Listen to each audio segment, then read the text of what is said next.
TechAxis. Learn first to lead the rest. Function भनेको चाहिँ set of statements हो, नभए कोडको एउटा कलेक्सन हो जसले चाहिँ एउटा इनपुट लिन्छ अनि त्यो इनपुटमा केही प्रोसेस गरेर नभए केही ओपरेसन गरेर एउटा आउटपुट दिन्छ। र यहाँ पढेको फंक्सनको कन्सेप्ट र म्याथमेटिक्समा पढेको फंक्सनको कन्सेप्ट चाहिँ निकै नै सिमिलर छ। मैले यहाँ मेनमा एउटा कोड लेखेको छु जसले युजरसँग भ्यालु माग्छ अनि त्यो भ्यालुमा 2 एड गरेर देखाइदिन्छ। रन गरेर हेरौँ, यहाँ 10 मैले हालेँ भने 12 भनेर रिजल्ट देखाइदिन्छु। यतिसम्म त हामीले बुझ्यौँ है। अब यहाँ मैले एउटा कुरा एक्सपेरिमेन्ट गर्न खोजेँ, मेनको साटो मैले एडर हालेँ भने के हुन्छ होला है। एडर भन्ने एउटा नाम लेखिदिएँ मेनको साटो, इरर आउँछ। किन इरर आयो त भन्दाखेरि जहिले पनि C++ को कम्पाइलरले हाम्रो यहाँ एक्जिक्युट गर्नको लागि मेनभित्र मात्रै एक्जिक्युट गर्न मिल्छ, एडर स्याडर लेख्न मिल्दैन। त्यही भएर हामी एउटा आइएनटी मेन भन्ने छुट्टै एउटा फंक्सन बनाऊँ है। अनि त्यो फंक्सनभित्र चाहिँ हामी एडरलाई बोलाउन खोजौँ। एडरलाई बोलाउन सिधै एडर लेख्ने अनि सेमिकलन लेखेपछि एडर बोलाइन्छ, मतलब एडरभित्रको कोडकै रन हुन थाल्छ। अब चाहिँ हामी एडरलाई हटाएर एकचोटि नर्मल प्रिन्ट गर्न खोज्छौँ।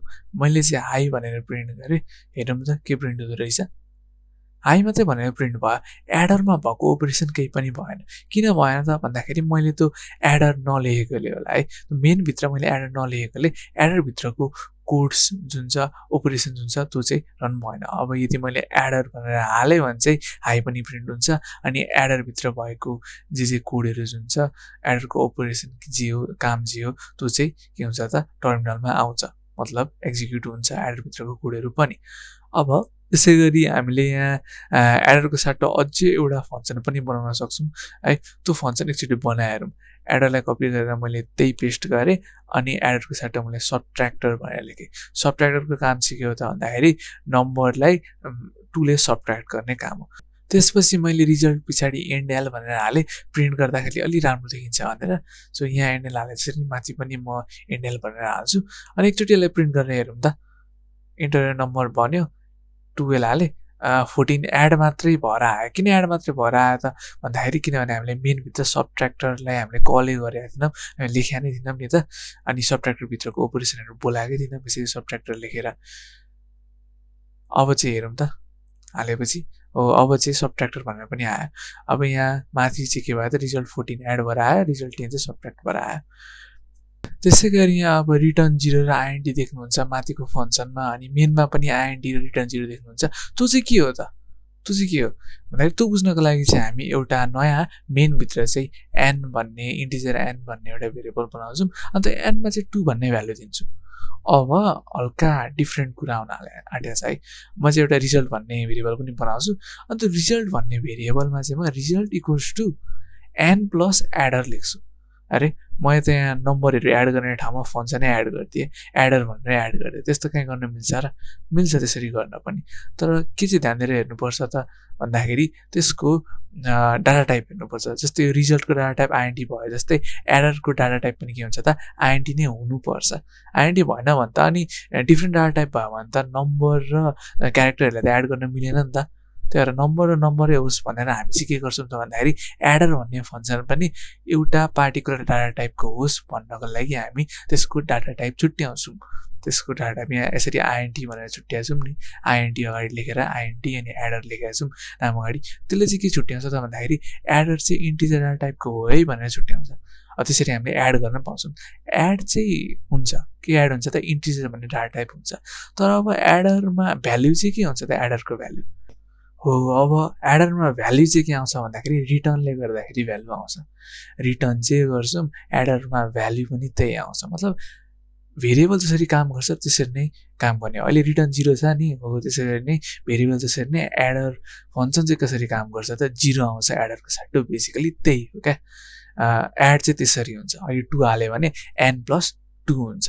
अनि रिटर्न जे गर्यो, रिटर्न भ्याल्यु जे गर्यो त्यही भ्याल्यु के हो त फंक्सनबाट रिटर्न हुनु पर्यो है। भनेपछि एडरले के रिटर्न गर्नुभयो त 3 रिटर्न गर्ने भयो। यहाँ 3 आउँछ अनि यहाँ n को सर्टेन भ्याल्यु हुन्छ अनि रिजल्टमा टक्क n प्लस 3 हुन्छ अनि रिजल्टमा त्यो भ्यालु आउँछ। अब सबट्र्याक्टरलाई हटाएँ मैले है। अनि अब त्यो रिजल्टलाई एकचोटि प्रिन्ट गरेर हेरौँ मैले भनेको ठिक रहेछ कि रहेनछ एकचोटि चेक गरौँ है त। चेक गर्नुभन्दा अगाडि एकचोटि लाइन बाई लाइन सुरुदेखि नै फ्लो अफ एक्जिक्युसन बुझ्न खोजौँ। सुरुमा एन डिक्लेयर हुन्छ अनि एनमा 2 आउँछ अनि रिजल्ट डिक्लेयर हुन्छ अनि रिजल्टमा चाहिँ एन प्लस एडर आउँछ। अनि जब यो एडर त्यो कम्पाइलरले देख्छ नि एडर कम्पाइलर देख्ने बित्तिकै रिटर्न 3 मात्र हेर्दैन, यहाँ 3 त आउँछ हो तर एडरको माथिको सब अपरेसन पनि हेर्छ। भनेपछि एडर यहाँ लेख्ने बित्तिकै एडर फङ्सन कल हुन्छ अनि यो आइएनटी एनवाला सब रिजल्टवाला अपरेसन हुन्छ। त्यस पछाडि रिटर्न 3 भएर एडरको साट्टु 3 भन्ने भ्यालु यहाँ आउँछ अनि 3 र एन एड हुन्छ है। यहाँ जसरी रिटर्न 3 गरेपछि 3 चाहिँ एडरको साट्टु आउँछ, रिटर्नको कन्सेप्ट चाहिँ त्यही थियो भनेर अघि मैले जसरी भने त्यसरी नै 3 प्लस एन हुन्छ अनि त्यो रिजल्टमा स्टोर हुन्छ अनि रिजल्ट चाहिँ प्रिन्ट हुन्छ है। अब एकचोटि प्रिन्ट गरेर हेरौँ। प्रिन्ट गर्दाखेरि भने जस्तै सुरुमा इन्टर नम्बर आयो 14 आयो रिजल्ट होइन। मैले 12 इन्टर गर्दाखेरि सुरुमा एड हुन्छ नि त, यहाँ माथिपट्टि एड भएर 2 हुन्छ अनि जब रिटर्न हुन्छ 3 प्लस एन हुन्छ अनि एनमा चाहिँ 2 थियो नि त, सो 3 प्लस 2 भएर 5 भयो अनि रिजल्ट प्रिन्ट भयो। तर एउटा कुरा हेर्नुपर्छ, के हेर्नुपर्छ भन्दाखेरि रिटर्न 5 गऱ्यो भने चाहिँ के हुन्छ होला है। रिटर्न 5 गऱ्यो भने चाहिँ यहाँ मैले नम्बर हालेँ 12 प्लस 2 14 भयो अनि 5 प्लस 2 7 भयो, किनभने रिटर्न 5 गऱ्यो नि त अनि 5 हुन्छ अनि एनमा 2 थियो सो 5 प्लस 2 अनि 7 भयो है। अब हामीले एडरको अगाडि आइएनटी भनेर हालेका थियौँ। यो आइएनटी चाहिँ के हो त भन्दाखेरि हाम्रो फङ्सनको डाटा टाइप हो।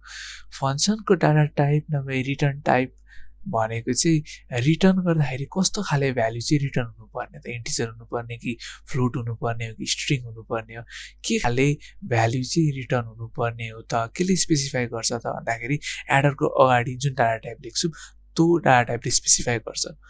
त्यो डाटा टाइपलाई हामी रिटर्न डाटा टाइप पनि भन्छौँ है। अब यहाँ मैले रिटर्न 1 को साट्टो के लेख्छु त भन्दाखेरि रिटर्न रिजल्ट लेख्छु। रिजल्ट भन्ने भेरिएबलै पठाइदिन्छु। भेरिएबल तर जाँदैन, के जान्छ भन्दाखेरि भेरिएबलमा जुन भ्याल्यु छ नि त्यो चाहिँ जान्छ।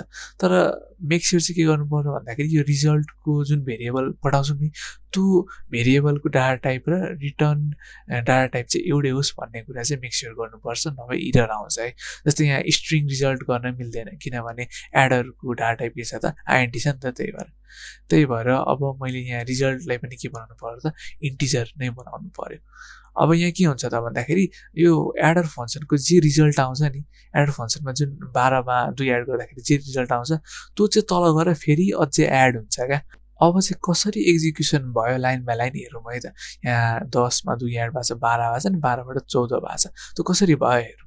सुरुमा यहाँ मेनमा फङ्सनमा हेरौँ। मेन फङ्सनमा एनको भ्यालु 2 दिएको छ अनि रिजल्ट भन्ने भेरिएबल डिक्लेयर गरिरहेको छ अनि रिजल्टभित्र चाहिँ एन प्लस एडर गरिरहेको छ। एनमा चाहिँ के छ 2 छ अनि 2 प्लस एडर छ। अब एडरको रिटर्न भ्यालु के हो त रिजल्ट हो है, भनेपछि यहाँ रिजल्ट प्लस एन हुने भयो। अब तर यहाँ हेर्नुभन्दा अगाडि चाहिँ के थाहा पाउनुपर्छ भन्दाखेरि दुईवटा फङ्सनमा एउटै नाम भएको भेरिएबल भए पनि है त्यो दुईवटा चाहिँ एकअर्कासँग केही पनि रिलेटेड हुँदैनन् क्या, केही पनि रिलेटेड हुँदैनन्। मतलब नाम सेम भए पनि छुट्टै छुट्टै फङ्सन भएकोले केही पनि लाइक भ्याल्युहरूमा केही पनि इफेक्ट हुँदैन। भनेपछि छुट्टै छुट्टै भेरिएबल यसरी हेर्दा भयो। ल अब यहाँ हेरौँ, एनमा 2 छ अनि एडरमा रिटर्न रिजल्ट गरेको छ भनेपछि माथिपट्टि रिटर्न रिजल्टको भ्याल्यु रिजल्ट जे छ नि माथिबाट एडरभित्र नै रिजल्ट चाहिँ भएको छ त्यो रिजल्ट चाहिँ के हुने भयो त रिटर्न हुने भयो। अनि रिटर्न भएर एनसँग त्यो रिजल्ट जोडिन्छ अनि मेनको रिजल्टमा आएर त्यो रिजल्ट चाहिँ प्रिन्ट हुन्छ है। भनेपछि माथि चाहिँ के हुन्छ भन्दाखेरि युजरसँग नम्बर माग्छ, नम्बर 10 भयो भने 10 प्लस 2 हुन्छ अनि 12 हुन्छ, रिजल्ट देखाउँछ अनि त्यो रिजल्टलाई चाहिँ के गर्छ रिटर्न गर्छ अनि मेन फङ्सनमा आएर त्यो रिटर्न भएको एनसँग जोडिन्छ 2 अनि 12 प्लस 2 हुन्छ अनि के हुन्छ त रिजल्ट प्रिन्ट हुन्छ 14। सो यो भनेको चाहिँ हाम्रो त्यो फङ्सन र डाटा टाइप। र अर्को भिडियोमा चाहिँ हामी फङ्सन र डाटा टाइपमा प्यारामिटर कसरी पास गर्ने, फङ्सन्समा प्यारामिटर कसरी पास गर्ने अनि प्यारामिटर भनेको के हो, आर्गुमेन्ट भनेको के हो त्यो हेर्छौँ है। अब यो चाहिँ हामीले फङ्सनको कसरी के काम गर्दो रहेछ, रिटर्न भनेको के हो, डाटा टाइप के हो भन्ने मात्रै बुझेका थियौँ यो भिडियोमा चाहिँ। अब चाहिँ हामी अर्को भिडियोमा चाहिँ फङ्सनको बेसिक्स बुझ्छौँ, झन् मजाको बेसिक्स है। अनि त्यस पछाडि चाहिँ फङ्सन अझै मजाले क्लियर हुन्छ। C++मा यो 4वटा मध्ये कुन बेसिक डाटा टाइप हो, स्ट्रिङ हो कि भेक्टर हो कि इन्टिजर हो कि म्याप हो,